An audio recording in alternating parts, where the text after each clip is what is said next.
Hi everyone, in today's video I will show you how to turn off an iPad using 4 easy ways. So let's get started. Let's start with the first method. The first method is a quick button combination.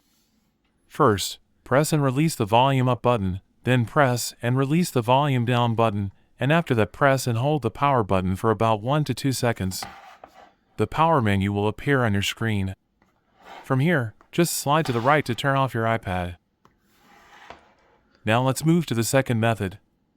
For this one, press and hold the power button and the volume up button at the same time for about 3 seconds. After that, the power menu will appear. Just slide the power button to the right to turn off your iPad. Now let's go to the third method, which you can do through the settings. Open Settings on your iPad. Then go to General and scroll all the way down.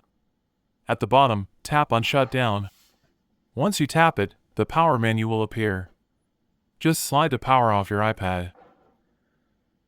And now the fourth method, which is for iPads that have a home button. Press and hold the home button and the power button together. Keep holding until the power menu appears, then slide to turn off your iPad. And that's it. These are 4 easy ways to turn off your iPad. Thanks for watching. Don't forget to like and subscribe for more quick and easy tutorials.